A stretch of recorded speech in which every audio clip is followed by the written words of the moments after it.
Hello and welcome to my review of Live Alive. I hope everyone's doing well today. I'm doing good myself. Recently, I just finished the Nintendo Switch remake that Square Enix just released of Live Alive. I'm going to give my thoughts after finishing the game, what I thought of the game. So how is Live Alive overall? Is it worth buying, and does the remake improve over the Super Famicom original?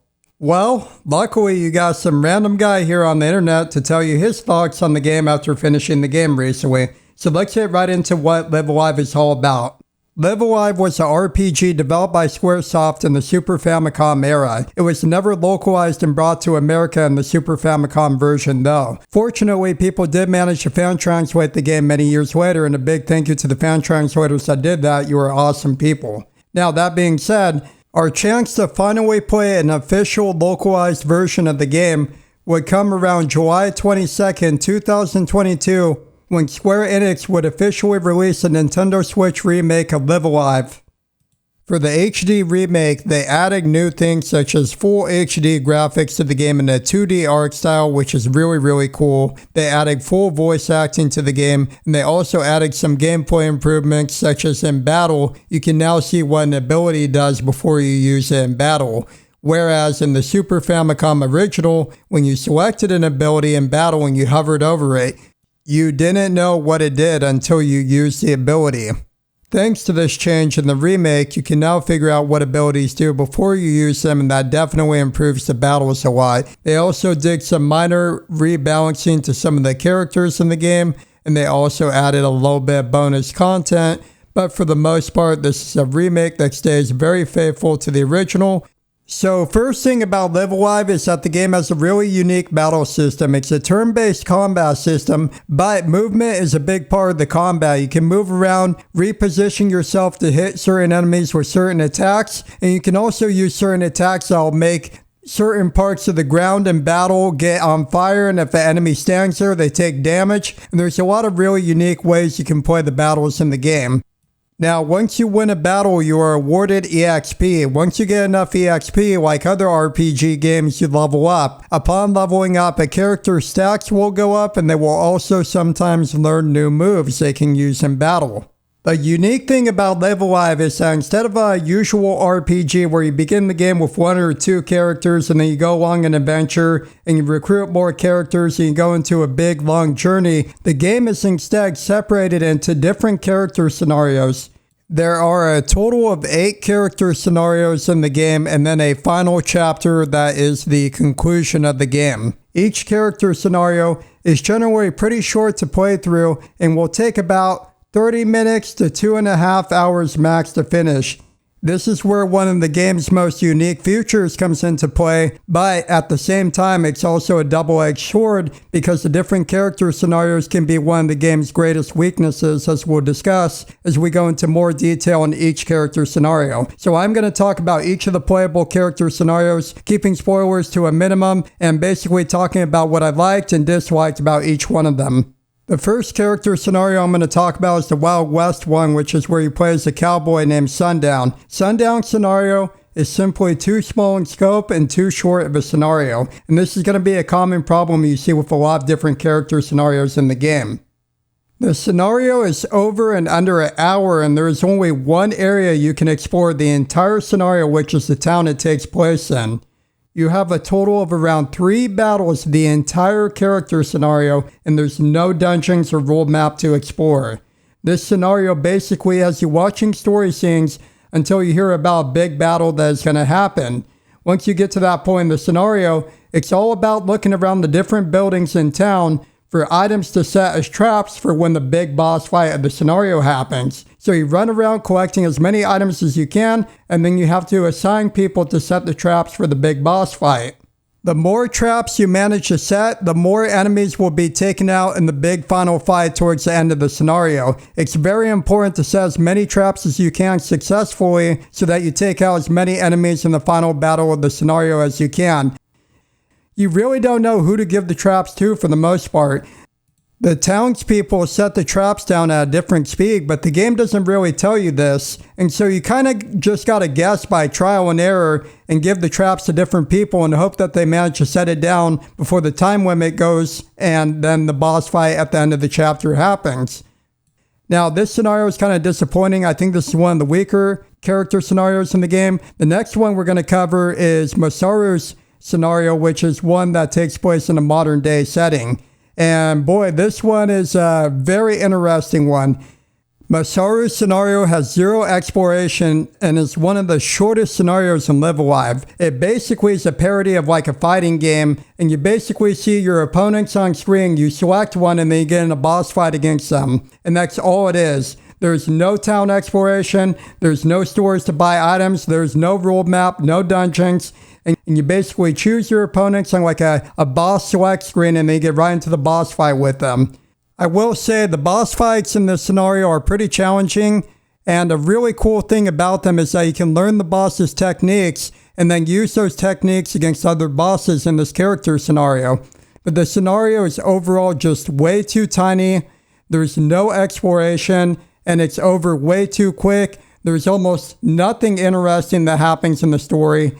It's way too small. The next scenario I want to cover is the Ninja Wing, which is where you play as Oboru Maru, and it is known as the Twilight of Edo Japan scenario. This is, in my opinion, one of the best scenarios in the game. You play as a ninja named Oboru Maru who has to infiltrate a castle. You can go about it 2 ways, either by sneaking past the enemies of the fortress, or you can fight them if you wish. I personally fought most of them. Oboru Maru is a really fun character to play as. In battle, he gets a lot of cool techniques. There's a lot of battles you get to fight if you choose to do so, and the boss fights and some of the fights in this scenario are really challenging and really require you to really take advantage of the different features of the battle system and play really strategically and play really smart. This is definitely one of the best scenarios. Story-wise, it's rather minimal, but the gameplay of it is really solid. I'd also say this is one of the longer character scenarios in the game. For a first time playthrough, if you're going into it blind, it's going to probably take 2 or more hours to finish this one. This is definitely one of the longer character scenarios in the game, but overall a really good one, and I really enjoyed this one. Now for the next character scenario to cover, we're going to talk about Cube's scenario, which is the sci-fi futuristic scenario of the game. Cube's scenario is definitely going to be one of the most controversial in the game. The entire scenario is basically almost like a visual novel. It's basically a really short scenario, I'd say about an hour or less to beat it. And it's a bunch of walking back and forth between different rooms on one ship. That's where the entire scenario takes place, is just on one ship. There's no battles until one boss fight at the very end. And it's just basically a bunch of story scenes. It is not going to be something for everybody. Some people don't like when there's a long segment of a game with no gameplay. And that's what Cube's scenario basically is. It's just non-stop story. Overall, it's just basically a sci-fi type of story where you are on board a ship. And while you're on board the ship, a bunch of weird stuff starts to happen and the crew starts to question each other. The story is pretty decently well written, but it's hurt by the fact that the scenario is really short, so the developers don't really have a lot of time to really develop the story and flesh it out and flesh out the characters and everything. But given the short amount of time that the scenario goes on for, the story is pretty well written and the characters are pretty interesting and there's some really good plot twists along the way. Overall, Cube scenario I'd say was one of my least favorite in the game. Next up is going to be Pogo, which is the prehistoric era character scenario, and you basically play as a caveman named Pogo in this one. The prehistoric scenario is one of the longer scenarios in the game. It will take you at least an hour and a half to finish. Now, first, let's talk what it's about. So there's a cave area at the beginning that kind of serves as a town area where there's areas where you can craft items and then you can also talk with NPCs and the cave people who live there. But I'm going to get into what I didn't really like in regards to the story of the prehistoric era in this game. The characters talk with speech bubbles and pictures above their heads, and so because of that, there's really no dialogue that happens in the prehistoric character scenario, so I didn't really like that too much about the story of it. Gameplay wise, you mostly start out in the beginning town area, you'll craft weapons there, and then you'll see a few story scenes, and then basically you get sent out into like the open wilderness area, which is just like a big desert wasteland area, and you gotta hunt some animals down for food, and then you go back to the place, and then you basically get sent out to the second big wilderness area. The game pretty much has the scenario slow down to a screeching halt, and you basically have to gain a whole bunch of level ups for the boss fight at the end of the scenario. Like if you don't do any extra leveling, you're probably going to be like level 3 or 4 at this point in the scenario. And really nothing else happens. It's just you level grinding to get strong enough to beat the boss at the end of the chapter. You go to the end of the chapter, you fight the boss, and then you beat him and it's over. So overall, Pogo's scenario was okay. It wasn't bad, but it wasn't good or great either. I think it was just okay overall. Now let's talk about the next character scenario, which is going to be one of my favorites. And that one is going to be Akira's scenario, which is the near future scenario of the game. So Akira's scenario, one of the best chapters in Live Alive, one of the best character scenarios in the game. Akira's character scenario gives you a fully explorable town to explore, and also has a full dungeon that you get to go through with boss fights, enemies, and items to find in it. Not only is it fun from a gameplay perspective, but the story of it is very good as well. This scenario had really interesting characters, great plot twists, fun battles, and really cool places to explore, and was some of the most fun I had with the entire game. One nice thing about the chapter is that you can level up really fast in it. It takes like maybe 3 battles per level for Akira to level up, and it's really easy to get up to like level 13, 14, 15, or 16. I thought the scenario, the battling in it was a ton of fun. It was just a really great character scenario overall, and this one has a lot more freedom compared to other scenarios. And the story in this one was really, really good. I really cared about the characters in this scenario. The plot twists were really good, and everything about the story was just really well done. Akira's scenario is definitely one of the longest in the game. It will probably take you about 2.5 hours to maybe 3 hours to finish the entire scenario. It's definitely one of the longest in the game, but it was one that I really personally enjoyed. Next up is going to be the Shifu scenario, which is the martial artist one. The martial artist scenario is one of the better scenarios in the game, although it does have some problems. In the first half of the scenario, you basically go around looking for 3 apprentices to train. You find them, and then eventually you begin training with them. Now here's where the first big flaw of the scenario comes in though. When you begin training the 3 students, what you need to do ideally is you need to focus on training 1 student and ignore the other 2. There is a good reason for this, and it's because you mainly get to only use that 1 student. But what the game doesn't tell you is that it doesn't tell you that you need to focus on 1 student. Instead, the game tells you absolutely no information. And so if you go into this scenario blind, and you maybe didn't watch this review, or you didn't read a walkthrough, and you got to this part where you have to start training the students, you might try to train all 3 of them thinking, okay, I better keep all 3 of them leveled, but that's actually a huge mistake. You need to really level just 1 student, and that's it. Now, outside of that, the rest of the scenario is pretty good. There's a pretty decent amount of battles. There's a nice amount of boss fights. The storyline has some really crazy twists and turns in this one, some really crazy plot twists, and I felt invested in the story of this scenario. Overall, martial arts scenario, it has some problems, but hey, it's pretty good overall. I liked the martial arts scenario a lot. Now, after you complete all 7 character scenarios, you then unlock the medieval scenario of the game where you play as a knight named Orsted. So for Orsted's scenario, as I mentioned, it takes place in the medieval ages, and you play as a knight who goes on a quest to stop the Dark Lord.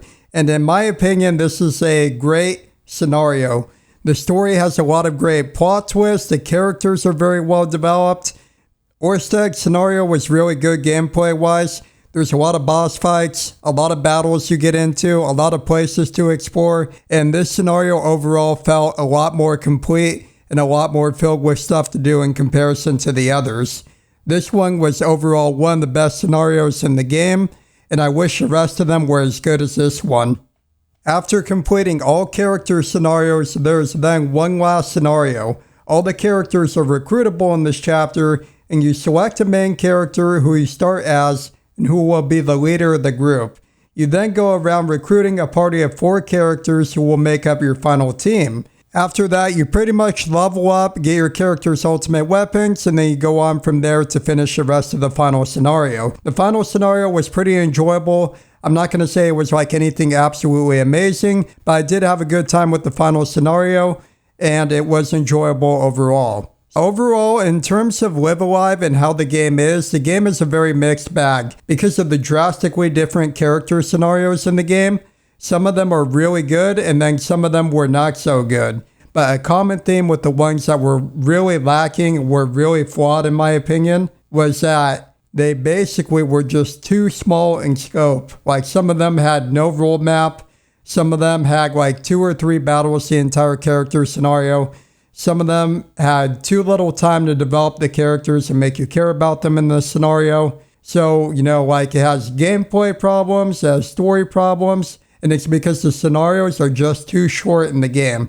Live Alive has a really great battle system, but even with its great battle system, it cannot save the game from the many flaws that it has due to its character scenario gameplay structure. Okay, so the last 2 things I'm going to talk about are going to be how long the game takes to beat, and then also how the music is in the game. So Live Alive takes about 12 to 16 hours to beat. It's a pretty short game. You can beat it pretty quickly. Meanwhile, the music in the game is mixed. Some of it is really good. Like the boss theme is really, really good in the game. It's one of the best songs in the game. The rest of the soundtrack though, like the different battle themes and the area themes, some of them are really good and then some of them are kind of just okay and they're kind of forgettable. So overall, my thoughts on Live Alive and whether you should buy it or not is that you should wait for a discount on the game before buying it. I do not recommend buying this game at full price. I think the game is way too hit and miss. Some of the character scenarios are really good. Some of the others are really not all that good. And the game does have a lot of problems that really kind of hold it back. It's not a bad game, but it's also not a great or amazing game. I think it's just kind of an okay game. It's a game you maybe play one time, you beat it, and then you're kind of done with it. Now, there is a school of thought out there that if this game sells well, then Square Enix might do a HD remake of other games like Chrono Trigger. And so that could be a very valid reason to buy this game at full price, even if I don't necessarily think the game, in terms of how good it is, warrants buying it at full price. It is really baffling to me that Square Enix would go and remake this random obscure game over another game like Chrono Trigger, which is very highly requested by a lot of people. It's just very bizarre. People have been begging for a Chrono Trigger HD remake forever. People have been begging for a new Chrono game forever. Chrono Trigger is one of Square's most liked games of all time, and so many people want a remake of it, and this would be the perfect art style for that type of game to have a remake in. I really do hope they remake Chrono Trigger with this type of art style. As always, so I want to say a big thank you to everybody who watched the review. I really greatly appreciate it. Make sure to subscribe to the YouTube channel and also follow me over on Twitch at twitch.tv/Shockstorm. I really greatly appreciate it. Thank you all so much. Everybody have a great day, and I will catch you all in the next video. Have a good one, everybody. Thank you all so much.